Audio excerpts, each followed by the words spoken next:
Well, good morning. Hello, Facebook. Hello, my friends. It is good to be here with you this morning. Happy Thursday. And we are in the middle of our COVID isolation. We're all probably about somewhere in the middle of 4 to 6 weeks in the middle of this isolation and the stay at home, this quarantine, whatever you want to call it. But here we are. So how are you doing? How are you doing? How are you managing? How's your business doing? Are you able to focus? I know in our household we've got a lot to juggle between my husband's work and my work and our son, and we've only got 3 people. So I know that families who are bigger than that have even more challenges. I want to make sure, so I want to know how you're doing, and as I'm doing that, if you're coming on live, could you let me know if you can hear me? The new Facebook format does not allow me to test my audio or know that it's working, which is frustrating, but here we are.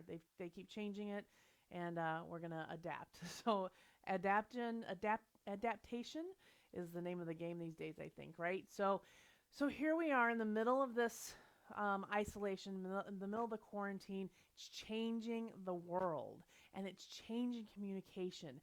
How many Zoom meetings have you been on in the last 4 to 6 weeks?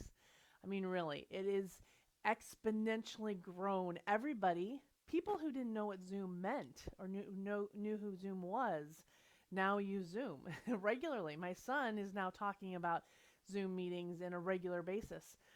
So our world has changed dramatically. We know that, and there's plenty out there of all the ways that it's changing, but communication is rapidly changing. And it's something that we've got to keep up with because it's not changing. It's not going to go away. This virtual communication is here. People are getting used to it, and it's here to stay, and we've got to figure out how to do it well. But it's amazing though how it's bringing us closer together. So I'm sure you can, if you're coming on live or even if you're watching in replay, go ahead and put in the comments how you have seen how communication has changed for you, how you've seen it changing virtually. How many Zoom meetings have you been in? I don't think I could count, but certainly more than I used to before. Well, cool thing about this is this past Sunday was Easter, and I got to visit with 45 of my family members all over the country. People in Europe, people across the US. We all got to visit on Easter because of Zoom. Now, I also sat in 6 straight hours of Zoom and phone meetings, but how cool was it that I got to visit with almost every single one of my family members, extended family members, because of this communicating virtually. Now, we had the capabilities before, but we never were driven to do it. So here we are with an opportunity to bring people together and communicate more than virtually than we ever have before. So how are you adapting to it? Now, I will tell you, before even COVID hit, I'm an introvert. I love Zoom. I love staying at home and being able to run my business completely from home and do it via Zoom and do it virtually. Now, I do go out and do networking and meet with clients and that sort of thing because people are either resistant or just wasn't comfortable or they didn't know how to do it or just purely the fact of face-to-face communication is always best. But I love Zoom and I love meeting with people by Zoom because it's so efficient and I can be so much more productive. I don't have to spend the time in the car getting to meetings and that sort of thing. There's all kinds of reasons why I like it, but I just really enjoy Zoom and I've done it for years. Now, 10 years ago is when I started my business. And when I started my business, I said I didn't want a team. I didn't want to manage people because I don't like managing, or I didn't like managing at that point. But quickly into my business, I hit a capacity where I just couldn't work anymore. I couldn't do anymore, but I still had goals, larger goals for my business, revenue goals and work goals and impact goals. I still wanted to be able to work with people. Um, I'm going to ask, hello. Hi, Anna. I am going to ask if you are on live, if you could just confirm that you can hear me. um, I said before, the new Facebook interface does not allow me to test my sound, nor is it allowing me to see my comments. So that's really great too. Thank you, Facebook. So if somebody could just confirm for me that that sound is working, I've adjusted things, I can see my comments. That would be very helpful. Thank you. But anyway, so back to my story. So I started this business. I was hitting capacity. I quickly realized that that either I had to lower my goals so that I could just stay me, or I was going to have to build a team. Now, I had started my business with the pure intent of wanting to work from home. And I wanted to be a work at home mom. So in order to do that, I knew I was going to have to run my team virtually. I was going to have to grow a team, and I was going to have to do it virtually. Now, I was told by many people it couldn't be done. It was too hard. They had tried. They had tried running the business that I was running, and it was just too hard to manage people and make sure people were doing what they were supposed to be doing, and all of the challenges that come along with managing. They said it was too hard to do virtually. But I was determined to get it done. Like I was going to figure it out. And so that's what I've spent the last 10 years doing, is figuring out how to run my business virtually. And so I've learned a lot along the way. And what I wanted to share with you today is some things that I have learned to help make virtual communication so much stronger. Now, here's the thing. We're all in this position where we've had to learn very quickly about virtual communication. Even if you had never used Zoom before or video conferencing, all of a sudden we had to learn. And we might be kind of feeling forced into it. But I'm telling you right now that it's not going to go away. Like now everybody's much more comfortable with it. So even after the isolation is lifted, we're still going to have this kind of communication. So I want us to spend some time thinking about how we can do this communication better. So the first thing that we need to remember is that basic communication skills can't go out the window. Like we still need to be thinking about basic communication skills. So when we are thinking about email and video and instant messenger and project management software, there is still a communication loop. So what's a communication loop? The communication loop is that when there are 2 points, this is a very simple model of communication, but I think you'll understand what I mean. There are 2 points in a communication loop, point A and point B. Point A initiates some sort of communication to point B. If point B does nothing, that communication loop does not get closed. If communication point B acknowledges that communication, then that loop is closed. Now that acknowledgement can be something as simple as a smile, a thumbs up, on project management software, sometimes there's hearts or checks, or in text even, just responding with an emoji or with a K or whatever the response is. Until that communication is acknowledged, that communication loop isn't closed. And that's something that can get so easily lost when we are communicating virtually, and I think is a big problem for communication in general if we don't pay attention to that communication loop getting closed. The other thing we need to pay attention to, especially when we are on video, is paying attention to our nonverbals. Now, we're taught this in high school communication classes or college communication classes. We hear about nonverbals and we hear about what we should be doing as audience members, but think about that too, especially when you're on video. Perhaps even more on video, because if you're in a group, no matter how large or how small, if somebody's looking at your little block on the screen, imagine the blocks in a Zoom call or in a Skype call or whatever software you're using. If somebody's looking at that screen, they're like focused in on you, as opposed to you being part of a big audience in front of them. You kind of blend in. But in video, people see you and they can see exactly what you're doing and what you're communicating through your nonverbals. So those nonverbals are something that we are even heightened during a visual communication. So think about your energy, that you are portraying. Think about your posture. Think about your facial expressions. Think about your gestures. They might even need to be a little bit bigger virtually than they might be in person. Now, I want you to think especially about your energy. So I've been on a lot of meetings in the last several weeks. Some of them just one-to-one meetings, some of them smaller group meetings, some of them larger, what would have been events, and so there were presenters, a lot of different meetings.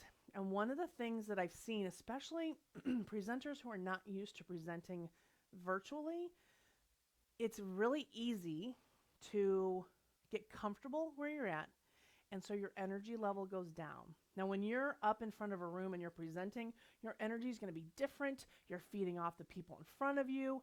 And you lose that in virtual communication. So paying very close attention to your energy and making sure that you are intentionally ramping it up. The other part about the communication is don't underestimate the value of chatting. When I started having team meetings with my team, I thought, oh, I don't want to waste time chatting, or, it just seemed like it could be awkward or a waste of time. But I will tell you that the moments of chatting, 5 minutes before, 5 minutes after, even during the meeting, those things is what help builds the rapport. So that's how you do that in a virtual situation, where you can't control it or where it's not even necessarily thought when you have a group meeting. When you're virtually meeting, you want to build that in. And again, it can just be open chatting at the beginning or at the end, or engagement as you go in during your meeting. All right, so let's talk. I want to also take a break here and say, if you are watching live or if you're watching on replay and you've got comments or questions, please put those in the comment box. I'd love to see those. I can always come back. If I don't see them here live, I can always come back to them and comment or answer your questions there. So please, I'd love to hear from you. And if you are live, again, I can't see if people are live or not. So if you are live, please say something. I'd love to see you. I'd love to be able to say hi to you. All right. So the next part that I want to talk about is some etiquette or just how to make your video conferencing experience that much stronger. So again, this is a new thing. I can't tell you how many people I have been on Zoom meetings with that say, oh my gosh, this is my first time on Zoom. Oh my gosh, I don't know how to work this. So the first thing is to get comfortable with the online, all the buttons and that sort of thing. There's tons of videos out there. I made a video that's on my YouTube channel. So there's lots of ways that you can learn about Zoom. So do that before your meeting if you have a meeting. But some other tips to make you look really good on your Zoom and not, I'm just going to assume that we've all seen the Zoom meetings that have, people just don't look good. It's a bad angle. The lighting is bad. There's so many things wrong with a Zoom, with some poor quality communication, and that really hurts the overall communication. So here's some tips to make that better. First of all, if you're using your phone for your virtual communication or for a video meeting, make sure to turn it sideways. Turn it so that it's landscape in a horizontal position.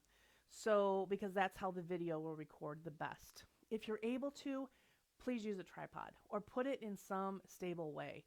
The other thing, whether you're using phone or a computer, webcam, any other sort of camera, try to position it either at eye level or just above. I know we've all seen the videos of the people where the camera is way down here, and so you get a great shot of their chin, sometimes their double chin, up their nose. So try to position, and if you could see my setup right now, my computer is actually on a cardboard box, and I've got a webcam that's mounted above that. So my setup looks wonky, but you don't see that necessarily. Now, I just pulled the curtain back and told you about it, but when you're getting ready for a video meeting, make sure that your camera is lifted.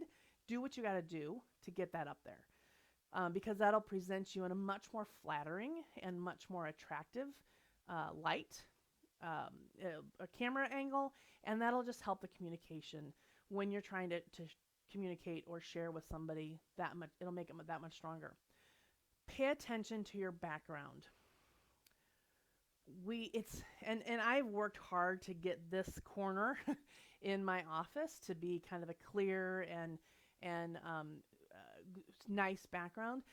And we're not all going to have that, and I get that. But try to find a background that at least isn't distracting, isn't messy, because all of that is part of your communication. It's what people are seeing, and you're communicating something about that. If you think about when they do movies or commercials, they always talk about every detail is planned. Same thing with you.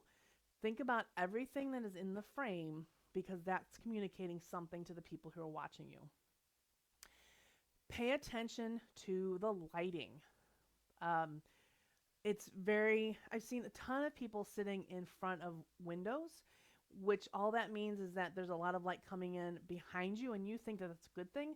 But what it does is it casts you in a shadow. So you become a black blob in front of the window. It would be better if you actually turned towards the window so the people couldn't see your window, but that you get the light. So pay attention to your backlighting and your front lighting. You want to have as much light in front of you as possible because then people can see you. And they want to see you. They want to see your mouth moving. They don't want to see your nice blinds on your window. So pay attention to that. Also, my last point for this is to pay attention to the background noise, especially now when we all have family members at home, dogs at home, the mailman's coming to the door, the UPS driver's coming to the door, whatever. There's always kind of background noise, so pay attention to that. And if you expect background noise, one, communicate that to your family and try to limit that, but you can use earbuds. And most everybody has some form of earbuds with a microphone that will at least help eliminate some of that. But when you are on a group call, make sure that you're not talking over people. The one thing that I think we miss in an online communication situation or an online video conferencing is that the microphone and the software can only pick up one person at a time. And so most softwares you'll see kind of a box or you'll see the person who's talking highlighted. They can only pick up one mic at a time. So if we are talking over people, like we might in person, but if we're talking over people, the software can't pick it up and they're certainly not picking up everybody. So that's why that's important to make sure that you're not talking over people. You might have to take a step back. You might have to really work on that. It's also why it's important not to have the background noise, because if you have a dog barking, your mic is going to get picked up and projected to everyone as opposed to the person who's speaking. So keep those things in mind. Now we've all seen, I imagine we've all seen, there have been lots of stories on Facebook and YouTube about really bad situations on video calls. I remember the guy who was in a work meeting, and he thought the video call was over, and so he got up and stretched, and he was in his underwear, and everybody was still there watching him. There was the woman who was on a video call and went to the bathroom. Like, I don't know how that happens, but she did. She just forgot she was on camera. So being very cognizant of what you're doing and what people are seeing, not being careful not to get too comfortable just because you're home and on video, making sure that you're still presenting a professional persona and professional appearance. And so one more very quick thing, pay attention to your social media right now, because it's going to be more important than ever, because that's how people are going to learn about you. If they don't know you already, they may be going out to your LinkedIn profile or your Facebook profile or your Instagram or Twitter, or whatever you're using. So just keep that in mind. Pay attention to that. Think about your personal brand and your online presence and make sure that it's where you want it to be. When I set out in business 10 years ago, I had no idea, one, what I was getting myself into. I also had no idea what running a company virtually meant. Like, that was just kind of a new thing for me. I didn't know how that worked. But over the years, I've learned so much, and it is certainly coming in handy right now. So I want to help you. I want to give you everything that I've learned, and I hope this video has helped with some of those things. I hope you've learned some things, picked up a few things, picked up a few tips. I also want to invite you to a Facebook group that I started that is called How to Run Your Business Virtually. So it's got videos in there that's taking you through specific software. to how to manage it so that you can manage a team. It talks about communicating virtually, excuse me, visually, virtually. It talks about how to use Zoom. There's lots of resources in there, and there's lots of other people in there who are trying to make it happen as well. So I'd invite you to join that group. It's there. The videos are all there. It's all ready for you right now. There's a link in the description of this video. Just click on that. It'll take you to the landing page. You just put in your information and you'll get an automatic email with the Facebook group information, as well as taking a survey to help me know what you need to make sure that I'm providing that content in the Facebook group.